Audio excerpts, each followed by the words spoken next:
నమస్కారం NSTV news కి స్వాగతం. నా పేరు సంధ్య. ఇక వార్తల్లోని ముఖ్యాంశాలను ఇప్పుడు చూద్దాం. జాగృత హైదరాబాద్ సురక్షిత్ హైదరాబాద్ కార్యక్రమంలో భాగంగా పోలీస్ స్టేషన్ పరిధిలో సైబర్ అవగాహన కార్యక్రమం నిర్వహించారు. ఇన్స్పెక్టర్ సురేందర్ ఆధ్వర్యంలో ఎస్ఐ షేక్ నాగుల్ మీరా, కానిస్టేబుల్ సరిత, బీసీ సిబ్బంది మరియు ప్రోటోకాల్ సిబ్బంది ప్రవీణ్, అనిల్ పాల్గొన్నారు. ఈ సందర్భంగా ప్రజలకు సైబర్ మోసాలపై అవగాహన కల్పిస్తూ అనుమానాస్పద ఏపీకే ఫైళ్లు, లోన్ యాప్స్ ఓపెన్ చేయవద్దని సూచించారు. కార్యక్రమంలో పాల్గొన్న స్థానికులు పోలీసుల చర్యను అభినందించి అధికారులకు గుల్పోషి చేసి సన్మానించారు. సైబర్ నేరాల ఫిర్యాదుల కోసం 1930 హెల్ప్ లైన్ను సంప్రదించాలని అధికారులు తెలిపారు.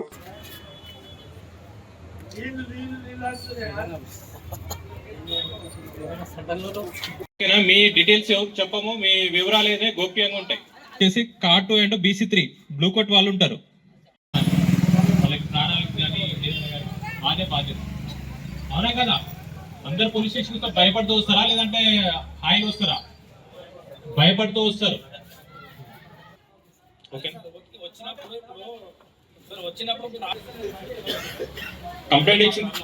కంప్లైంట్ ఇచ్చిన తర్వాత ఎంక్వైరీ. Okay, good evening. ఈరోజు మన Vinayak Nagar near community hall దగ్గర సైబర్ అవేర్నెస్ ప్రోగ్రామ్ కండక్ట్ చేయడం జరిగింది. ఈ సైబర్ క్రైమ్ అవేర్నెస్ ప్రోగ్రాంలో భాగంగా మన కాలనీ వాసులకి అన్నోన్ లింకులు ఓపెన్ చేయొద్దని, మరియు ఓటీపీలు, తర్వాత బ్యాంక్ సంబంధించిన వివరాలు కానీ, మరియు తమ వ్యక్తిగత విషయాలు అనగా ఫోన్ నెంబర్, అడ్రస్లు, తర్వాత మీకు ఫోన్లకు సంబంధించి బలమైన పాస్వర్డ్, ఫర్ ఎగ్జాంపుల్ వాట్సాప్ ఉందనుకుంటే దానికి 2 స్టెప్ వెరిఫికేషన్ పెట్టుకోవాలి. కానీ ఏదైనా ఆన్లైన్ మోసాలు బాధితులైనట్టయితే తక్షణమే 1930కి కాల్ చేయాలని చెప్పేసి బస్తీ వాసులకి అవేర్నెస్ కండక్ట్ చేయడం జరిగింది.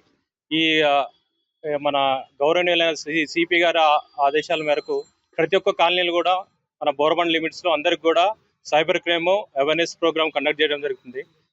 మాతో పాటు సైబర్ వారియర్ మన సరిత, తర్వాత blue coat staff Praveen and Anil garu, వీళ్ళతో కూడా మనము ప్రతి మంగళవారం మరియు శనివారం ప్రతి ఒక్క కాలనీలు కూడా సైబర్ అవేర్నెస్ ప్రోగ్రామ్ కండక్ట్ చేస్తాం. సైబర్ క్రైమ్లు జరుగుతున్నాయి అంటే ఫ్రాడ్ మన అమాయకత్వాన్ని, బలహీనతని మాత్రమే ఫోకస్ చేస్తాడండి. సో దీనికి మనము దీని బారిన పడకుండా ఉండాలి అంటే అప్రమత్తంగా ఉండడం ఒకటే అండి. అన్నోన్ లింకులు కానీ, ఓటీపీలు కానీ, లేకపోతే ఎవరైనా మీకు ఇన్ఫర్మేషన్ కోసం కేవైసీ అప్డేషన్ కోసం కాల్ చేసినప్పుడు, లేకపోతే ఏదైనా జాబ్ ఇప్పిస్తాము అని చెప్పేసి జాబ్ ఫ్రాడ్ జరుగుతున్నప్పుడు, ఇలాంటివి ఏమైనా కాల్స్ వచ్చినప్పుడు కానీ, మెసేజ్ వచ్చినప్పుడు కానీ అప్రమత్తంగా ఉంటే దీని బారిన పడకుండా ఉంటాం. Thank you. ఇప్పటి వరకైతే మేము కండక్ట్ చేసిన దాంట్లో చాలా మంది ప్రజలకి అవగాహన అనేది చాలా తక్కువ ఉందండి. సైబర్ క్రైమ్ అనేది ఎలా జరుగుతుంది, ఎలాంటివి జరుగుతున్నాయి. ఇంతకు ముందుకు చూస్తే మనకి ఓటీపీస్ అడుగుతున్నారు, ఓటీపీ అడగడం వల్లనే మన బ్యాంక్ లో ఉన్న డబ్బులు పోతున్నాయి అని ఒకటి ఉంటుండే. దాని అవగాహన రావడం వల్ల ఎవరు కూడా ఓటీపీలు అనేది షేర్ చేయడం లేదు. కానీ సైబర్ క్రైమ్ అనేది ఒక ఓటీపీలు అనేది ఒకటే కాదండి, చాలా రకాలుగా జరుగుతుంది. సో మేము cyber crime awareness programme conduct చేసినప్పుడు ఎలాంటివి జరుగుతున్నాయి, దానికి తోడుగా మా పోలీస్ స్టేషన్ లో రిజిస్టర్ అయ్యే ఆ క్రైమ్ ని వివరించి చెప్పడం వల్ల చాలా మందికి చాలా అవగాహన వస్తుందని అనుకుంటున్నాం.